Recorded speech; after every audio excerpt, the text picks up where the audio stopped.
One. Good morning, everybody. Good Howdy, afternoon. howdy, howdy. How you doing, dude? I am a little nervous trying to do two streams at one time, especially with my internet connection, but we'll see how this works. You essentially have a baked-in backup stream today. Exactly. This works And out really well, I think. I actually see I'm trying to monitor both of these. I see we're live on your channel, but I don't see it on my channel yet. So, Did you click the button hard enough? yeah, I did, but it still says going live. Now it says I'm live. All right, So, perfect. well, if you guys want to get on the one with the least lag, get on Jonathan's. And if you need a little buffer time, you can hop on tabs. What's up, Alex and Kevin? Good to see you guys in the chat. Good morning. Yeah, so this morning we are just kind of having a conversation. We have a few things that we both want to talk about, some things that we're each working on individually, and then the other things we also just wanted to talk about were upcoming with GenerateBlocks 1.7, which of course we're both super excited about. I have some updates about my course and some future things I want to work on this year. So really just hanging out live and chatting, a little Friday morning session. I don't think you're a big coffee guy, are you, Kyle? I'm not, but I have a giant glass of water right here ready to go. My That's restaurant cup. that I was gonna say that is the typical Southern restaurant cup, the red one where it looks like your sweet tea is clear. Yep. Yeah. I have an orange one and this one's actually pink, but they're like virtually indestructible. I've dropped these things a million times. They're great.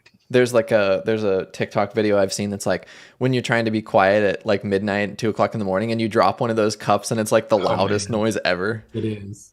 Yeah, it is. They're awesome though. They're my favorite cups. They get all sweaty though, so I've dropped them in the middle of a live stream and dropped 30 ounces of water all over my desk and had to pretend like it wasn't happening. It was all over my lap. My lap was frozen the entire stream. Not fun. That's funny when you're like yeah, Kevin, exactly. Kevin said those cups never stop bouncing. That's exactly it. The TikTok Yes. like basically makes it just jump around just like endlessly, like it never stops moving.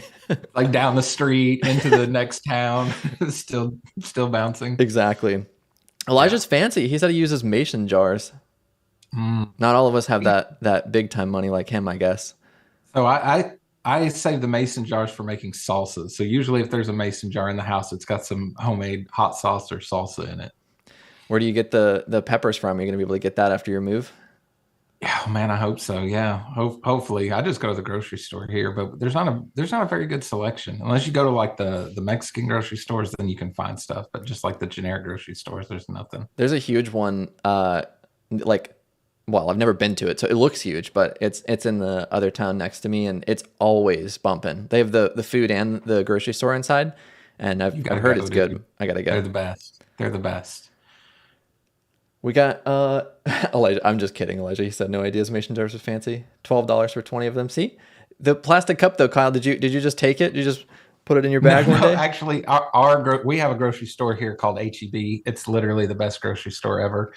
We're all very loyal to it, but they had all these big ones and small ones. I think they were like $1 a piece, so I stocked up on them. That's perfect. I've collected too many mugs. Even though I typically am drinking cold coffee, too many mugs. Like the cabinet like doesn't shut all the way. It's like stuck open a little bit. Yeah, I got one of those too. Well, obviously, if we're able to interact with chat a little bit, then seems like we're both good. Everything good on your side? Yeah, I think so. Alicia said that my mic sounds a little bit low on my stream. Mm, So I'm going to turn your mic down. I can't turn mine up anymore. So I'm going to turn yours down. And Alicia, you'll have to just crank the speakers the there on volume. your end. Hopefully that's better. That happened on the last one too, and I'm not sure why. Well, Taylor said I keep Starbucks in business, and what do you know? Here we are. There you go. I got no See, shame. that's fancy right there. That's $12 just for that. Elijah got 10 cups, 10 mason jars for that price. This is true. It's my not my crutch. What do you call it? My vice. I don't smoke and I don't really drink, so this is it. That's what I plug in That's with. fair. You could have worse For sure. habits. Well, so one of the big things is obviously GenerateBlocks 1.7 is coming. We both spent a lot of time with it and So much time. pretty stoked about that. I think there's still a couple of things that we're both hopeful for will make it in the near future, maybe 1.7.2 or something like that. We'll see what happens. But the the Flexbox layouts is really cool. There's just so many different things. Like, really, I had this moment where I thought this is becoming more like, not well. That's not exactly true. I was gonna say it feels like it's coming closer and closer to something like Oxygen and Bricks, just in terms of its capability, and Yeah. that's really exciting. It still doesn't feel, we don't have all the same, just plethora of controls that those two products have, but I'm realizing like it was true before, which I think is a misconception people had, that you could only build simple sites with it, which of course wasn't the case, but even more so now, I think it's becoming more accessible to people, which is really cool. So Yeah, obviously I put all the alphas and betas and everything on some development sites and played with it a ton to try to get familiar with it. I'm super excited about it and a total nerd. Uh, but I ended up, when it went to release candidate 1, I ended up putting it on the admin bar site and my agency yep, website because there was just things I needed to do. And now, like when I go back and like all my client sites aren't updated to the release candidate, when I go back to those, I feel so like handicapped. Like I can't do any of these things I want to do. Like I'm already spoiled to it. So for sure. there's definitely going to be like a BC and AD, before Flexbox and after Flexbox controls inside GenerateBlocks, because it's a huge change and it makes it so much easier to achieve anything you want to achieve, and especially without a bunch of extra containers that aren't necessary. But even that, like when you do simple things, you'll understand this. It's nerdy, but like if you had like a card layout, 3 columns, right? And there's like a card in each of them, and the content of the card is a different size, and you need to push the button down at the bottom even on all of them, right? So you want the top of the card to line and the bottom of the card to line. So usually you grab that button and just do like margin auto on the top to push it away from everything. But the way the old containers were set up, there's like this invisible inner container inside of it that you don't have any control over. And so there was no way to set the height of that and make the margin auto work. So you'd have to go in there and like target that inner container with CSS and write everything, like set a height on it and do all that. And you just don't have to do any of that anymore. Like it seems like such a little thing, but just that saves so much time and like gives you so much more control. Yeah, because I mean, you could just set the flex container to stretch and then just margin top the button. Yeah, Boom, done. super easy. It's definitely like there's a balancing act for me, I think, where I'm like, I mentioned it's coming closer to Oxygen, and you could really do anything you wanted, obviously. And I'm like, I do want more controls, but really, like I've said this before, but I think the thing for me in Oxygen, at least, when you were talking about the updates happening, and some sites have it and some sites don't. For me, that was the conditions feature, and really with a little bit of CSS, you can get pretty much anywhere with any builder. But yeah, it's definitely like a very welcome update. And it's funny. It's like the other thing that I find myself hoping for at some point soon is grid, an actual like grid implementation. And I don't know that they'll do that. That's just such a leap. I felt myself overwhelmed when Oxygen dropped it, and I think Brix's implementation is okay, but the UI is really tough. But it's like, am I ever going to be satisfied? We got Flexbox, right, and then I'm like already looking forward to something that doesn't even exist yet.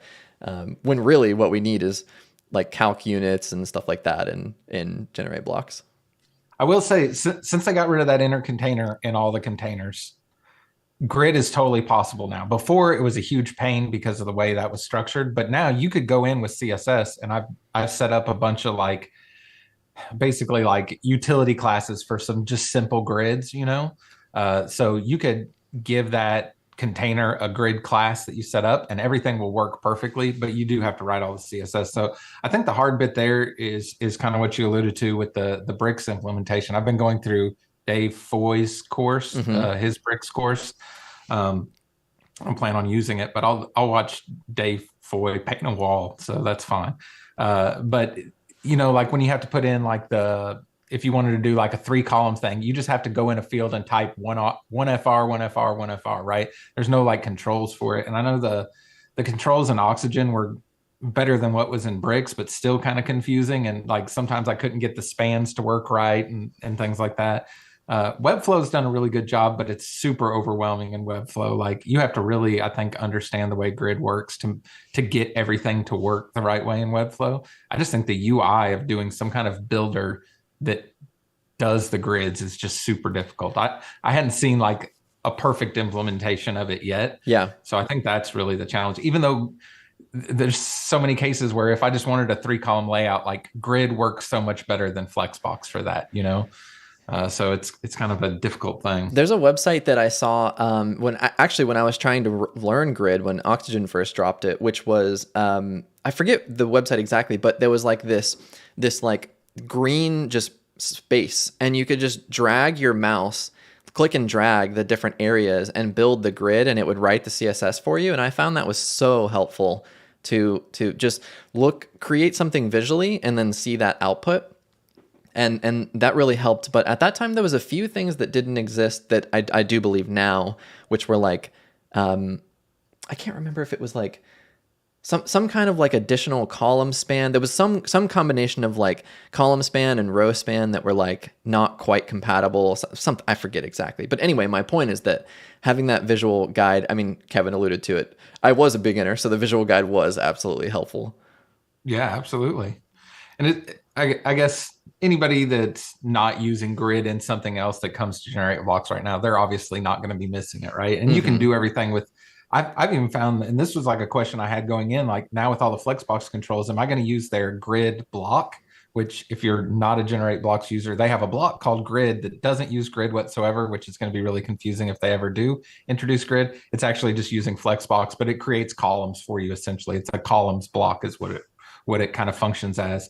I was really wondering, now that I had all the Flexbox controls, would I ever use that grid block anymore? And now that I've played with it a bunch, I think, yes, I'm still using that quite a bit. Me because too. there's so much less setup than if you want to do 3 even columns in Flexbox. Unfortunately, there's too many things you have to go in there and set, right? So it's just easier to drop in the grid block. Now, it would be easier if there were grid controls and I could just change it to display grid and do 1FR 3 times and be done with it. But there's so many different ways to do the same thing that I don't know. That was my next question was, are you still using the actual GenerateBlocks grid component for that same reason? I found that it's so much more simple. And the other thing that's just a really nice implementation is the grid element automatically sets those child containers to 100% width on mobile, which is like, that was something that even now, especially, in GenerateBlocks, but also in Oxygen, I would build this layout and I'm like, yes, this looks awesome. And then I go look at it on mobile and I'm like, it's completely ruined on mobile. I got to go, change all the widths, which obviously not that big of a deal. It's easy to do, especially because obviously I don't have a huge breadth of builder knowledge, but I was curious, are there any other builders that like Gutenberg that lets you multi-select containers? Like the shift click to select, multiple containers? I think that's, as far as I know, that's just WordPress core that allows you to do that. Yeah. Like base Gutenberg. Yeah. I was curious. Special functionality in Generate. That's really nice because I mean, not having like a class first sort of implementation like Oxygen and Bricks, it's so fast to go through and make those bulk changes. If you want to set the same background color on 4 containers or change the widths, especially like setting those the flex layouts like we're talking about, that I find myself using that all the time.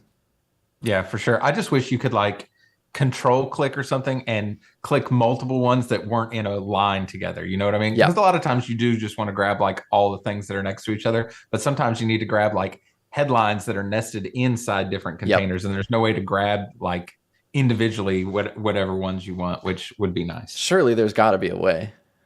I hadn't found a way, so let me know when you do. Somebody with more React knowledge than us. Okay, yeah.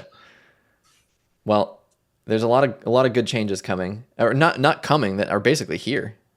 Yeah, I think Tuesday is going to be the official release day to be out of release candidate and be an update in all of our dashboards. So, have you taken many sites, like live sites, and updated them? Only for my specific like sites, no client sites, but the premise log website is on the alpha, or I mean not the alpha, the release candidate. The course video that I've recorded, like the past 20 something episodes I've recorded, have all been on release candidate.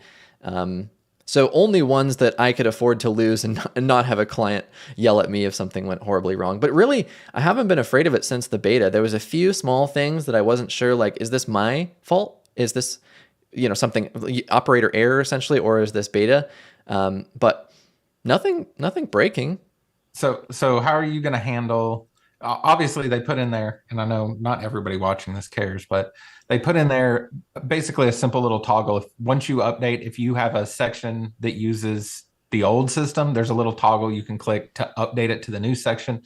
Whatever they did will determine whether or not how it needs to structure the new way. It's super accurate too. Like it always suggests the right way. I've never had it suggest the wrong way for me.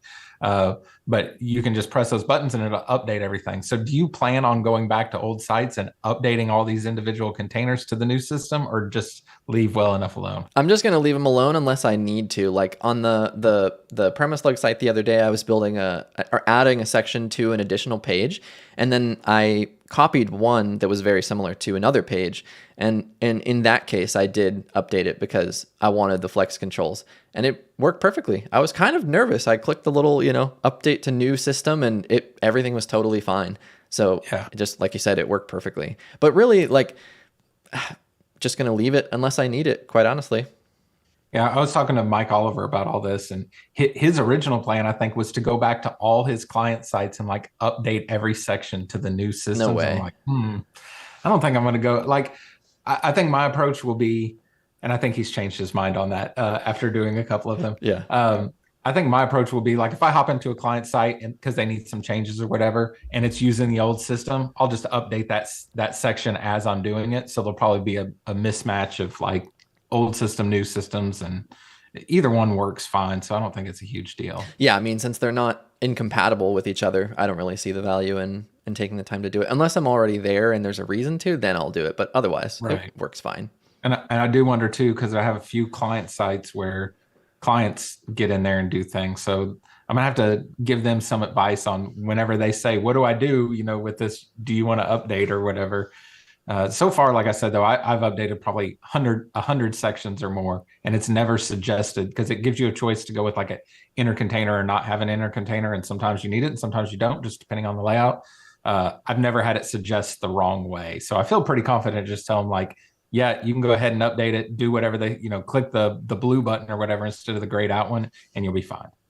That's encouraging because then you don't have to worry about it if they just make a choice without, consulting you or without any regard. They just mash buttons, then you're good to go. No concern there. I had to fix a couple sites this week where clients just went in and mashed buttons. It's not very often that happens to me, even though everybody has access to their own site. It doesn't really happen all that often, but it gives me a small, I don't want to say sense of joy, but those that increased hourly rate when somebody screws it up. Really, it's not when the client does it. It's when some other person comes along, some marketing guy, and he goes to screw something up. Let's see. Yeah. Kevin has said something. There's a similar way to select all similar headlines. It's called a class. Yeah, you're totally right. I was playing around with Gutenberg, and the first really frustrating thing I ran into was not being able to name the items in the structure panel. How do you handle the lack of organization? Yeah, that I totally agree. The hacky way is obviously you can give it an HTML anchor, which pops up, but then that can have some side effects too. However, the anchors have a plus benefit, which I'm sure Kevin is already aware of, as probably you, Kyle, but those will often appear as site links in Google search, which is really handy. So that is something that I've started doing. Essentially just the anchor links will sort of be, you'll have your main entry in Google, and then you'll have the small little site links underneath the main search result item. Right. But I have a small blog that I run that basically has like a list of beach access locations, and there's like 25 of them. But depending on what they search, it's like smart enough to know which one to pick up, which is just so handy. So I don't always do that, but yeah, it would be nice to be able to give it an individual name, just like Oxygen, where you could just double click the item and then just rename it. But I'm going to try to find it here when I'm not talking, but I'm like 90% sure this is coming to core in like the next update. Oh, cool. I'm pretty sure I saw that. So maybe somebody in the chat, because if I try to multitask more than I'm doing now, I'll screw up. But I'm pretty sure I saw that was one of the. So they did like a call for testing for the next version, and I was just going through the change log of everything, and I want to say it was in there, but if not, it was like one of the future ones. But I think that's coming. I mean, that's obviously it's one of those things that seems so basic. Like, why wasn't that in there from day one? So I kind of tend to agree with Kevin. Yep. It's not bothered me too much. I'm working on a page right now where there's going to be probably about 40 sections on it. It's going to be like one of those super, super long pages. So I've done that. That's where it gets tricky and you're trying to find which one. I've done exactly what you do and just put an anchor in all the sections so I can quickly see what they all are. But it has served the dual purpose too. If I need to send somebody directly to one of these sections, at least I already have an anchor tag set up and I can just grab the link and send it to them. Yeah, that's really neat. Taylor Drayson actually just came up with a cool code snippet on his Snippet Club site where, you can get the little like copy anchor link just next to a heading. And I haven't used it yet, but that what you're talking about, adding the anchor link would have that plus benefit of having the direct link without having to, manually create the link for somebody. Yeah, Kevin said I saw an open item, just didn't see a release date on that. Go ahead.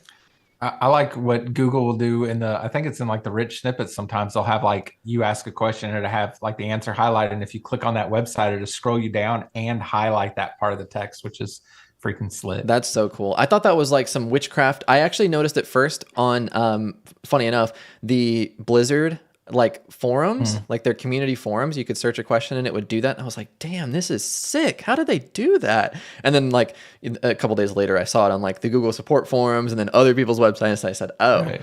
Got it. This wasn't some crazy trick that they pulled, but it is really, really cool. Super useful.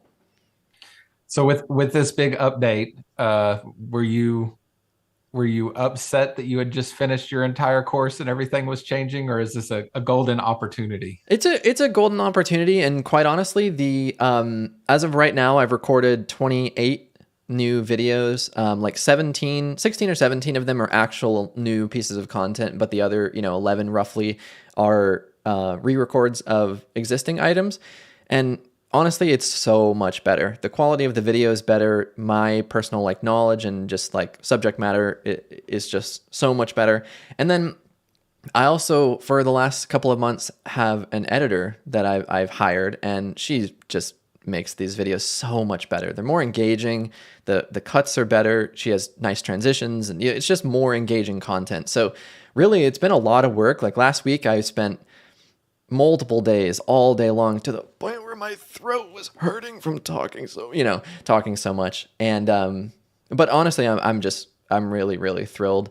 And it would be tough to leave that other stuff there because there were so many things that changed in the UI just from like a visual perspective that it would be really confusing for somebody to come along and be like, wait a second, what you're showing me, this isn't even the same color anymore. Like, so there was an element of like, damn it, this just changed, but I'm honestly like really stoked.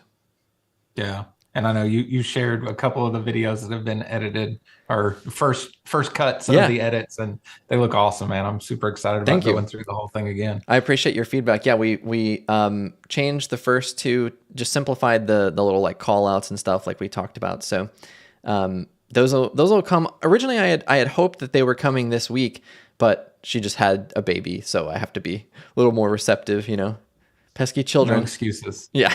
I think the other smart thing you did too, if you're going to have to, I think that's like the plight of the technology course creator, right? The technology changes and then you're stuck with something that's outdated.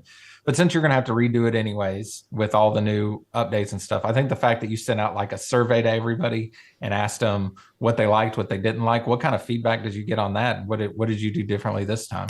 It was actually really great because, the first full course I created was the oxygen one. And in that, I pretty much covered everything you would want to know. I think when I released that course, it had like 55 videos.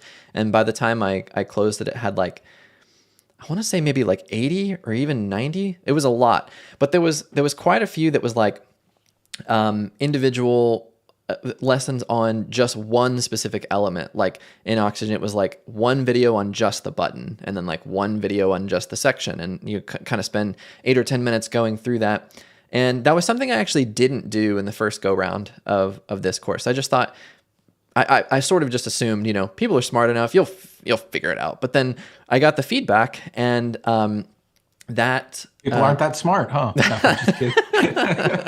You set exactly. it up. I'm just kidding. I had to do it. But I actually had quite a few people mention, they were like, I wanted more granular videos on individual items, and I said, oh, okay, well, yeah, absolutely. So I mentioned there's like 28 new videos, and quite a few of them are going through the individual elements. But as I'm looking back on this retrospectively, it's clear, like it's just better. You're more familiar with these individual components as you move into more complex topics like global styles or whatever. You just have more familiarity with them. And then I had a bunch of other really interesting, points of feedback, like wanting a more comprehensive deep dive into, like a live stream essentially for a start to finish build, which I'm going to do hopefully in the next couple weeks. And then I asked a couple of points, which I'm not quite ready to divulge yet, about what else you would want to see. One of them I'll share is dynamic data. So I have more content on dynamic data that's currently recorded and, will be edited soon. And then I also want to do, because of that, one of the most popular videos, I think, maybe, I don't know if it's the most popular, but is one of them on the Oxygen channel that I did years and years ago, was making a car dealership website. And that one I had people ask me about all the time. They said, how did you do this or that, And I thought, why not do it again in GenerateBlocks? So I think I'm going to do something like that, more as like a YouTube kind of live stream, but primarily because people said they were interested in learning more about dynamic data. So Yeah. the survey was simple, but I had a bunch of people fill it out, and the feedback was amazing. Yeah, it's kind of like you got to, I don't know, the first version of the course was kind of beta testing everything, and now you have like a full-fledged everything done. I'm not saying you sold a beta. I'm just saying like now you've been able to really pump it up and make it what it needs to be. For sure. Yeah, I'm way, way, way more proud of it. So it's taken me a while, but I think people will be happy with it. And hopefully, as long as there's not some other huge change in GenerateBlocks, then it will hopefully stand up for a long time. Kind of like, the Oxygen course I released in early 2020, and it was still relevant all the way up until 4.0 came out, and still, somewhat relevant. So that course held up for like 2 years. So hopefully we'll get another run like that with GenerateBlocks. We'll see. I don't know. I'm kind of weighing like, new things or keep Jonathan's course the same. I don't know. Jonathan's course, please. I might want new things. Yeah, depending on what it is, I'll definitely be down. But really, like they did a slight refresh of the UI. Some of the icons look different, and like the color contrast is a bit better. I have to anticipate like breaking visual changes, or I feel like are fairly unlikely. Right. Yeah, and I think that's where you got to figure out, where is it so different that now somebody can't follow along anymore. Thank you, Kevin. I appreciate that. I'm sure you know for sure you got all that stuff inside the inner circle too. I appreciate that. Yeah. To that point, yesterday I did like a paid consult with somebody who's building a GenerateBlocks site, and they had just several questions where like, the courses and like asking questions and comments and stuff like that is helpful, but they needed like somebody hands-on. How do I do this specific thing? Right. So I jumped on a call with them. We had an hour, and there was like 3 basic questions, but every one of them led into some other kind of rabbit hole, like that I didn't even anticipate when I saw his questions ahead of time. So I was trying to give him all the answers he needed in an hour, right? But I just felt like I was going down so many rabbit holes. I couldn't get him to all of it. So I ended up telling him at the end of the call, like, hey, there's these 2 outstanding items that I can't answer this second that I'm going to have to figure out. Of course, as soon as we hung up the call, I figured them both out. Right. But so I said, I'll record you a new video with whatever I do there. And then I offered him like 30 more minutes to jump on a call later just to kind of go over everything. So definitely props to you on figuring all this out, because trying to do that and like a linear path from one thing to the other is way harder than you think it is. And I realized how many things I just do by not instinct, but experience, right? Like I've just done it so many times. I don't have to think about like, why do you click this, or why do I need to do this thing before that thing? Like I just have always done it that way. So I continue to do it that way. And it's super hard to explain to people. For me, it is. Anyways. Yeah, definitely. The thing that I kind of noticed is that when I made a big list of all the videos in Basecamp, and thankfully it tallies them up for you. So it's really easy to see. And when I first started, it had I had 31 maybe, but exactly as you're talking about, I went through, I was like recording a lesson and I realized, oh wait, I can't talk about that yet because, X, Y, and Z reason. And then by the end of it, I think I had like 47 videos on this short list of just stuff, it just balloons little by little. And it was just things like, got to explain like Flex and assuming that somebody has never seen it before, which is very likely. Actually, it's interesting on that survey, quite a few of the people that have taken the course came from Elementor. Elementor dominated I asked a question that just was, what was your previous primary builder? And Elementor was, like 45% of it, and everything else was just a small fraction of that remaining 50%. So, somebody like that, unless they're using that indefinite beta container system, then they're not going to be familiar with it. So yeah, you're totally right. I don't know if you're ready to segue into something else, but speaking of surveys and builders people came from, I have some interesting insights on that. So let's preface this a little bit. So you have this agency survey going for the admin bar, and It's been open 2 weeks now or 1 week? No, just not even a week yet. Oh, really? Yeah. I thought it was like last Friday. So yeah, not even that. And you did one last year. And it was really, really fascinating data. I had this is funny, actually, literally just yesterday, I deleted this thing off my desktop that was a PDF that just said data. And it was a screenshot of your survey from last year with people answering what builder they used. Because, I was working on my Xenon app, and I was like, this is the most valuable data I've ever seen. So I looked at that regularly. Well, so last year we had the idea. I mean, we just have these questions that come up in the group all the time, like how much do you charge for this, or I don't know. There's a million different questions, and there's no good obviously we all do things differently, but there's no good resource on like a big pool of this information. I'm like, well, we have a nice little pool. Yeah. I wonder if we could do this. So last year, Matt Siebert and I put this together, and I asked, I don't know, maybe 15 questions or so, and put them all into Airtable. So I'll drop the link to last year's survey in both of our streams here in case anybody wants to follow along. So we did a nice little infographic with some of the information, and we have things just on here like how much focus do you put into SEO or accessibility, or what builder do you use? How much do you charge for this or that? So there's lots of questions like that just to get kind of a temperature of everybody. Now, I did all this in Airtable because I'm a huge Airtable nerd.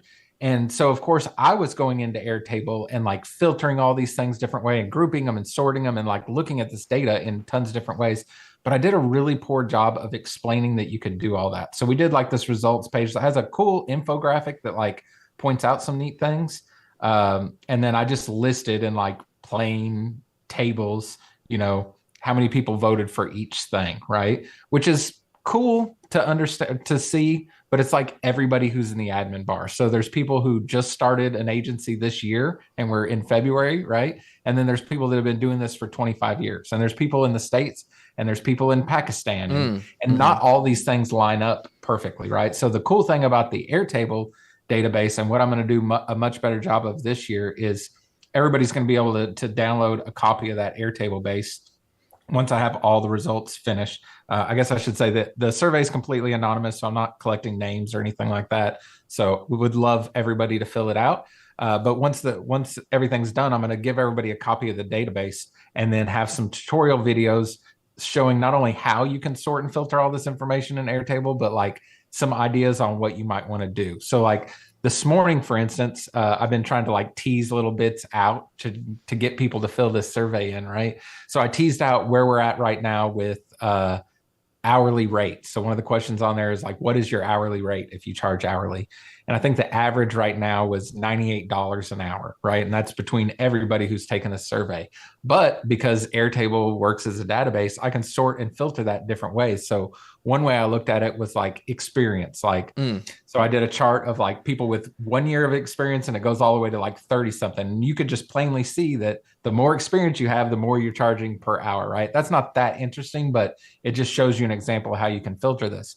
Another one I did that's a little bit more interesting is one of the questions we ask in there is like, if you have a niche or not, right? So I was able to filter that information and see what is your hourly rate if you do have a niche or if you don't have a niche.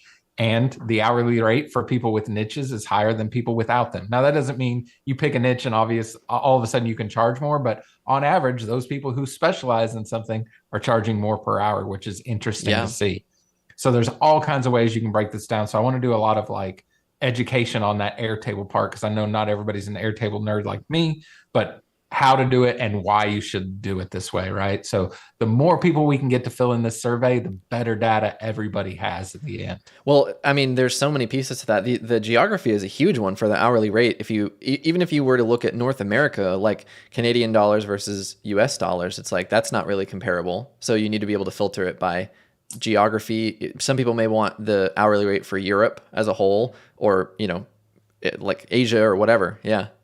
Yeah, and so we did all that too. Like there's a drop down list, and I think it was like the 50 most popular countries that people are from in the admin bar. So you can pick your country, and then there's like an other for any else. But it's, I mean, 50 countries. We're going to have most people who speak English at that point.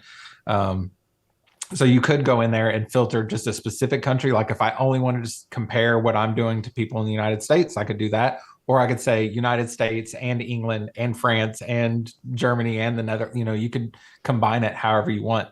And then you can filter all that data down and see, where everybody's at with that. So for me, it's fascinating to see like, okay, are the people who are focusing on accessibility, like they're striving for hitting WCAG guidelines, are they making more money than the people that aren't? And maybe that tells you, hey, maybe I should spend some more time on this. Or another one in there is SEO, right? Yeah. So you can see like, if I'm not offering SEO right now, but I can see everybody in my country who is making a lot more money than I am, maybe this is the year I step more into learning more about SEO. So that's the avenue I go to raise my rate. So I think there's just so much information in there to be had, but the reason I thought about all this is the numbers about page builders. Yeah. You mentioned that was sitting on your desktop. So preliminary numbers, but I'll just tease this out. So I have all the finished numbers from last year. We only had 321 people who did the survey last year. I'm hoping to get it to 1,000 this year, but we're only at 300 right now. Open Tuesday. It's going to go through the end of this month. So incomplete data. This isn't the final numbers, but for fun. Elementor is down from where it was last year. I don't have the exact breakdown in front of me, just if it's up or down. They were slightly down. I think they were like 33% last year, and now it's like 26%. So we did have some drop off in people using Elementor. Blocks. So I just had a generic category for blocks. And then if you selected blocks, you could pick which builder, but just blocks in general, Cadence, Generate, whatever. It's up to 25.8%, and it was down in like the low teens, I think, last year. So it's climbed a bunch. Divi is up just slightly. It was like 12 point something, and now it's 13.6. So that could just be because I don't have enough numbers yet. I imagine that one will be fairly stagnant. The biggest change, bricks. Last year we did the survey in February. They were at 0.3% of the people who responded said they were using bricks. And I know me and Matt did a podcast episode when we released this, and we said, well, next year that will definitely grow because it was really picking up momentum. So it went from 0.3%. Right now it's sitting at 11.9%. So a huge jump for them. Beaver Builder slightly down. Oxygen, I think, was at like 13 or 14%. And this year down to 6.8% with the numbers I have so far. So it's pretty easy to see, like, a lot of people left Oxygen, some people left Elementor, and most of those people went to bricks or blocks. That's crazy. I mean, you can almost like follow the lineage there around. That's fascinating data. Just thinking about, there's so much to dissect in that too. Like I wish we had info. There's just too many questions to ask as you start to dig into this, I'm sure. But I wish we knew their previous one as well. I bet the data is probably fairly similar. It's probably just the inverse of the data you're seeing now. Right. And that's the thing that's hard with the survey. First of all, I'm not a statistician, so I'm probably screwing up a lot of these things. It's probably not by the book. This is for fun more than anything, but you got to balance, like, I want to answer a ton of questions with this, but at the same time, if I give you a survey that takes you an hour to fill out, 5 people are going to fill it out. So it's kind of useless, right. So I was trying to keep this in, like, anybody can do it in under 10 minutes. And if you're quick, you could do it in 5 minutes, right? Because I want to make sure, like, this year I'm trying to get it out to people further than just Tab, right? So I'm talking with you about it, and I have other people I'm talking to about it, and people have offered to share. I appreciate that. I know Alicia's watching. She was sharing it in Kevin's inner circle, so I appreciate that. This data is not for me, right? Like, I'm not holding anything back. I'm going to give out everything. So basically it's all being collected into Airtable, and then I'm going to give everybody the link to have a copy of the Airtable base, and they can do whatever they want with it. And if they want to produce content on it, fine with me. That's cool too. So do whatever you want with the content. I'm going to produce some content around it as well. Produce But I content, think you say? everybody will have a different take on it, right? So you're a great example. You could have this Airtable base afterwards, and what you take away from it is going to be completely different than what I take away from it, because we just have different trains of thoughts, Yeah. right? So it could be great for you to create some content on, and then every individual agency to be able to kind of see how they stack up.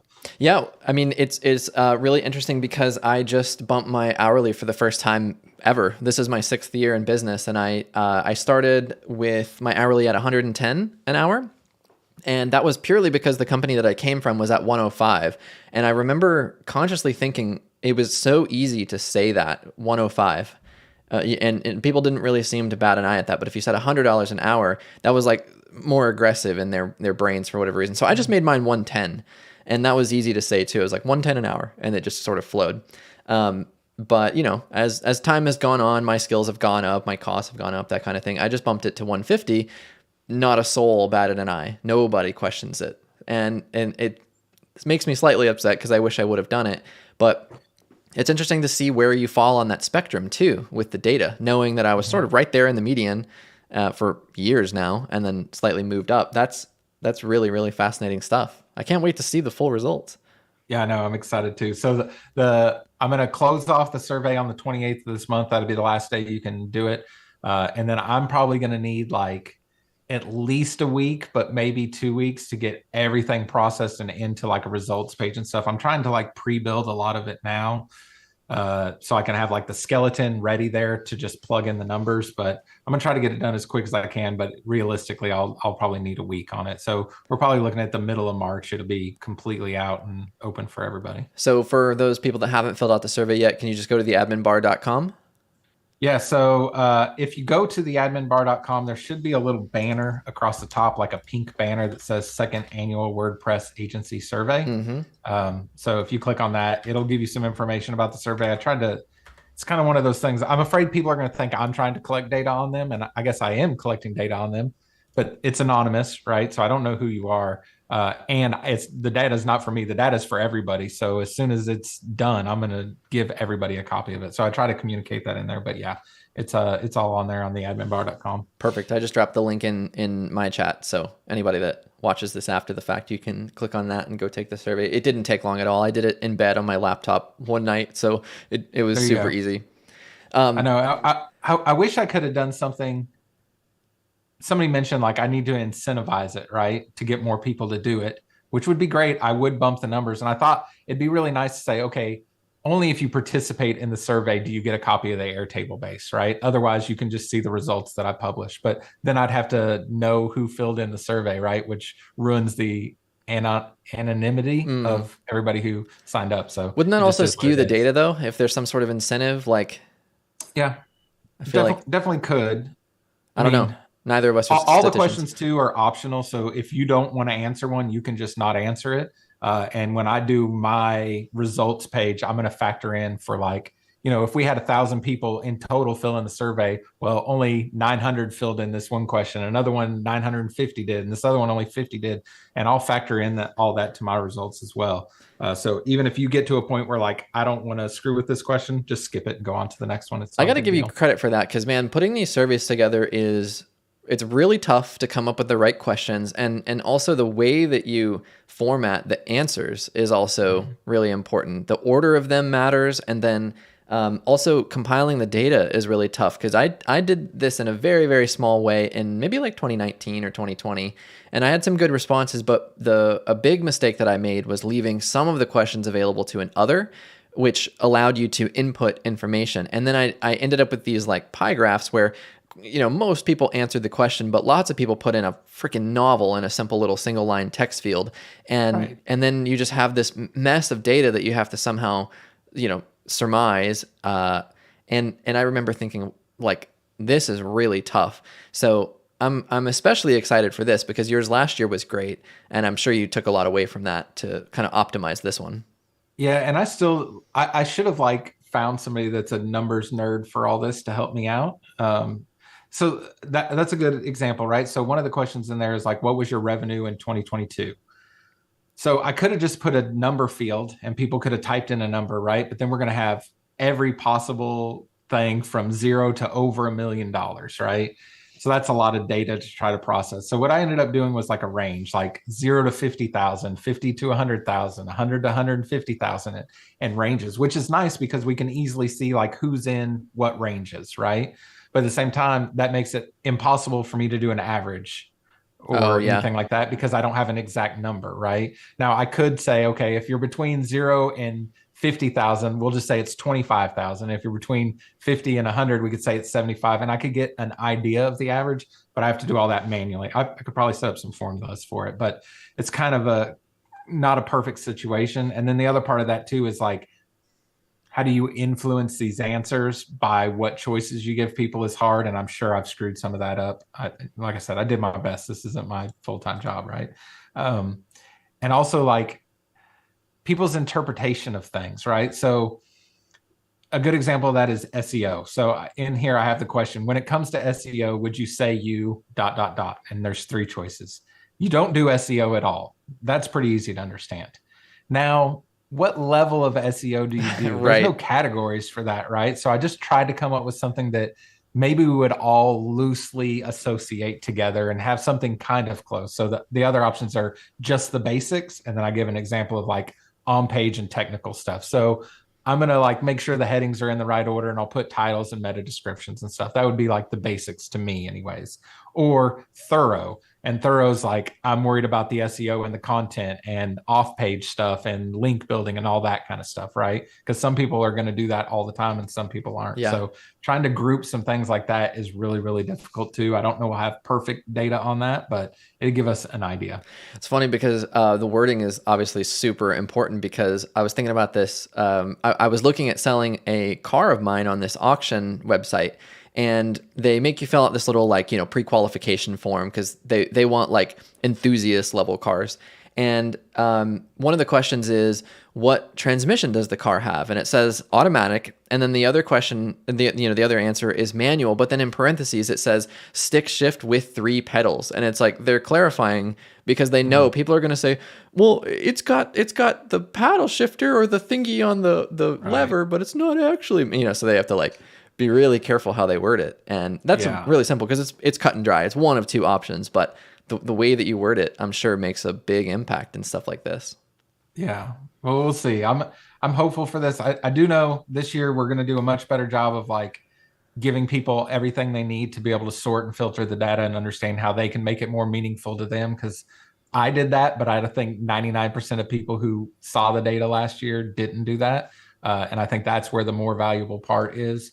And then we're also making a much cooler like results page that's not just a bunch of tables to make it a little bit prettier. Is this something you can add into your Airtable agency pack, or is that not really relevant? Yeah, I mean it's fairly simple. I just put questions in there and a form. So I don't know. Making a survey in there is fairly straightforward, but I don't know how many people would need this survey, right? So I was curious, like with the filtering and stuff like that, that side of things. If you're taking, I don't know, like client intake forms or something to that effect. yeah, so I think it's not a matter of like needing a template for that. It's understanding the functionality of it, right? So just like if you were using one of the plugins to let you like sort and filter options in a custom post type, like, or for like WooCommerce, if you wanted to filter prices under $100 and that are available in this location and have free shipping, right? You can set all that up. So you can do all that same thing inside of Airtable. But if you're not familiar with working with Airtable, you probably wouldn't know where to look. So I think part of it's just that like technical training on this is how the software works. And then the other part of it is just where I think I anticipate people getting stuck is like not knowing what to do once they know how to do it. So giving some examples of like, filter this down to just people in your country and look at the hourly rate versus everybody in the world, because maybe that's more applicable to you. Or we can even slice and dice this even in a million different ways. We could combine basically infinite things. And that's why I can't put it on the results page, because we could do this in infinite number of ways. For sure. But hopefully giving everybody like teach them to fish rather than feed them.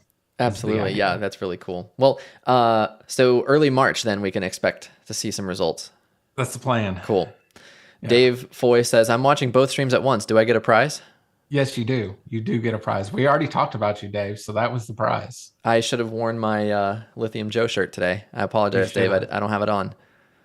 Dave just launched the last module of his bricks course this morning. So I got the email right before the stream started. So I've been following along with it. Dave's just awesome at building courses. No offense to everybody else that builds courses, but Dave is the best at it. Oh, for sure. So I'm watching his course no matter what he's making, and I'm not planning on using bricks, although it's great to know how it works and what it has and compare and everything like that. Yeah. But every time he sends out the email that like another module's ready, it's like, well, there goes my day because I'm just gonna sit and watch this. I'm trying to be the first to finish the course, and so now I'm stuck on this stream. Somebody might be finishing it right now. I'm gonna come in second. You're gonna lose your title. Yeah, not cool. I actually forgot. I told you I was gonna send you a prize for being the first to finish my course, and it's in the mail. Okay, yeah, thanks. I think I've sent you a sticker before you even sent me a prize. So. I think so. It's right there. There you go. Yeah. Boom. If Dave has any stickers, I'll take them too. That's right.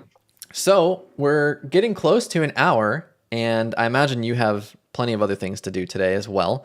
But you mentioned, I don't know if you want to talk about it. There was something else you wanted to tease? Yeah, I got a little tease here. I tried to tease it in the group earlier. So along the lines of research projects, this is super fun for me because I guess I'm a nerd.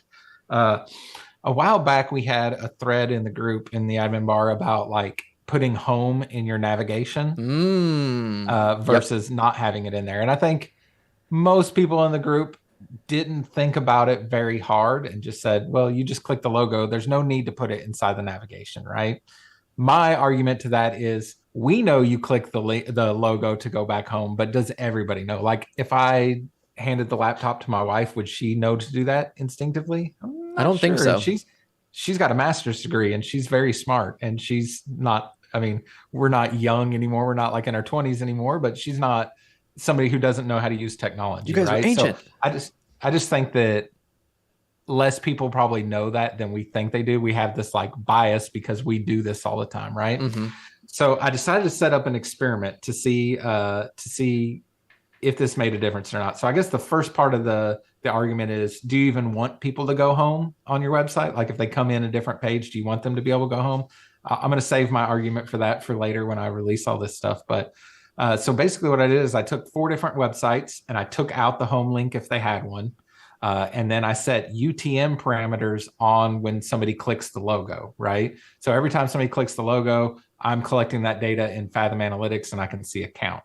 And then after a set amount of time, I introduced the home into the navigation and gave it a different UTM parameter and kept it a UTM parameter on the logo. So I've been collecting this data for a couple of weeks now with and without the home link in there. I also went ahead and did this on 4 different websites. So I did it on a spectrum of like, these people are super, super technical and they would definitely know to click the logo. And then these people are definitely not technical. And they're like, the majority of their visitors are over 60 and would probably not know to click the logo.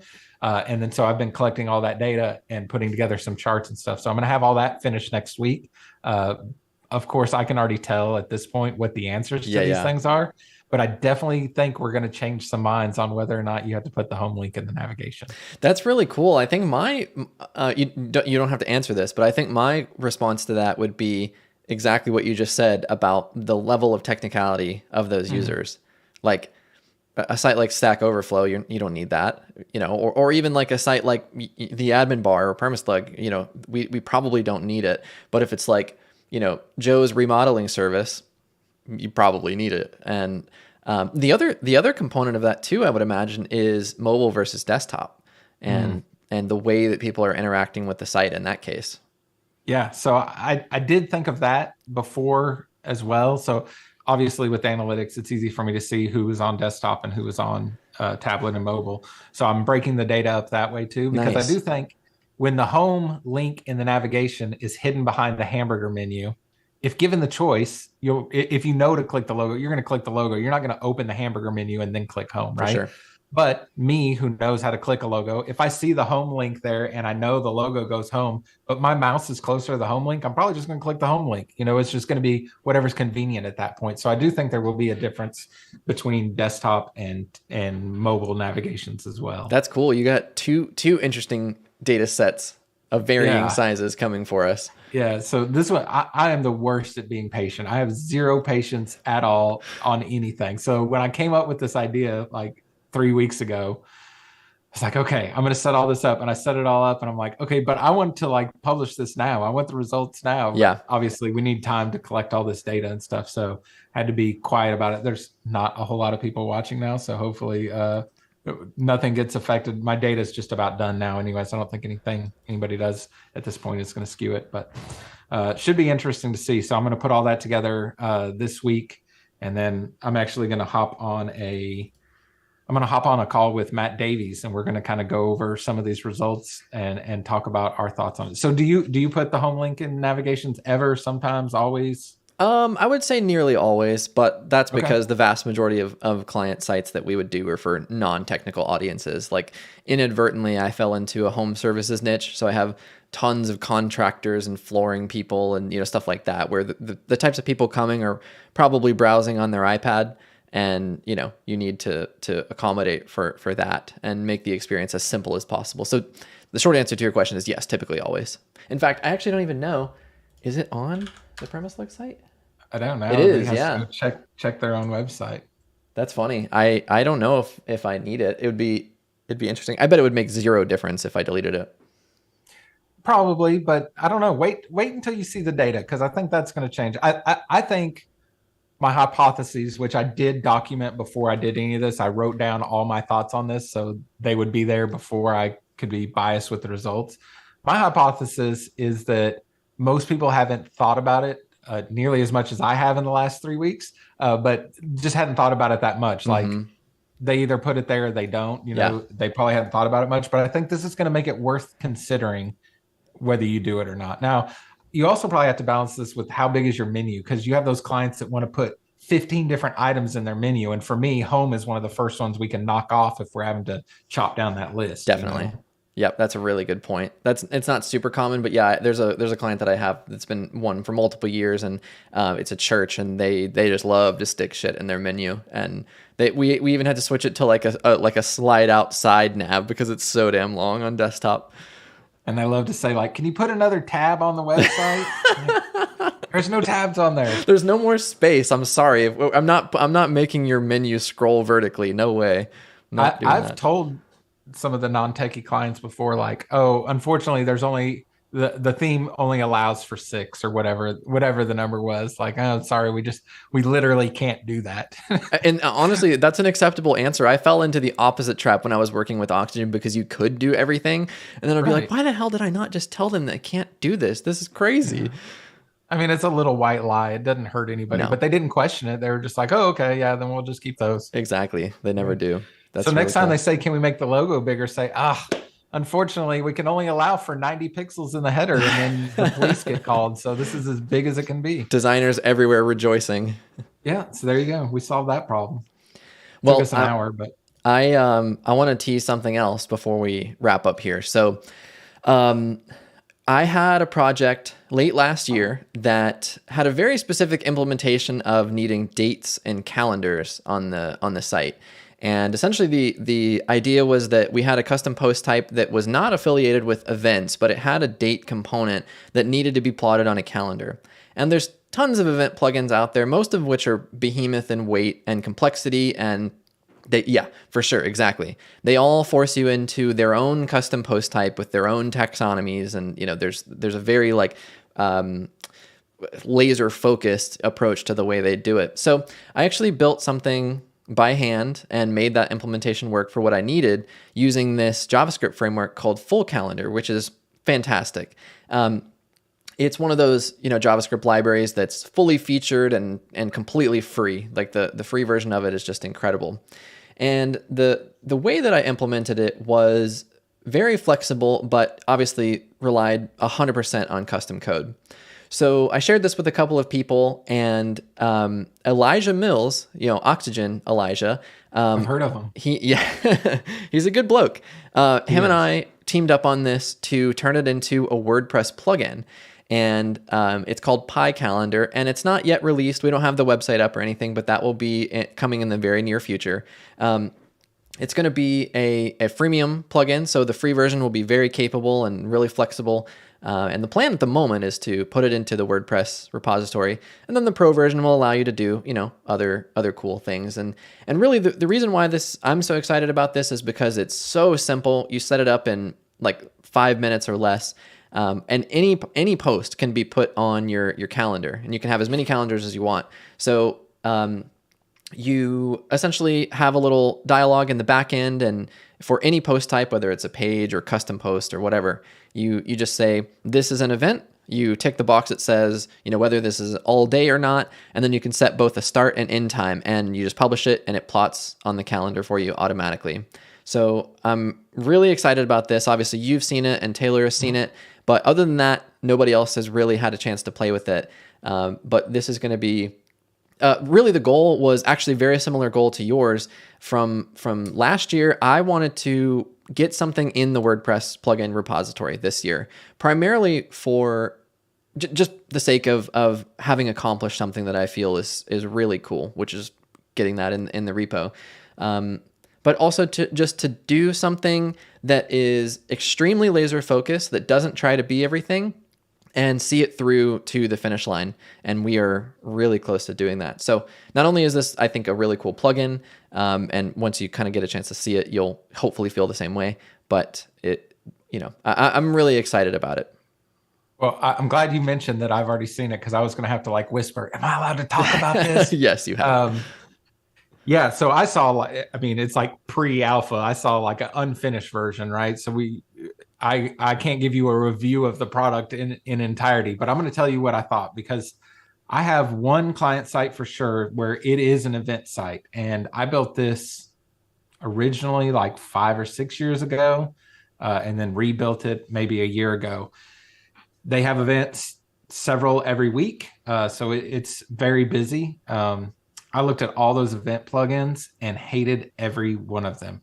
Not because they couldn't do the job, but because there was so much shit built in there that I didn't need. And it was concession after concession after concession to do this, right? So in that instance, I just ended up building a custom post type and putting in what I needed, and then having to write some, queries to sort things by the event date and stuff that wasn't available in either of the builders I was using that I've built this site with, which fine. So it's worked, but one of the downsides of that is there is no calendar. So if people want to go on the site and say, especially the town we live in, it's not touristy, not like where you are, but people do come visit here for the weekend or whatever, right? It's a little bit of a destination in the middle of this weird place.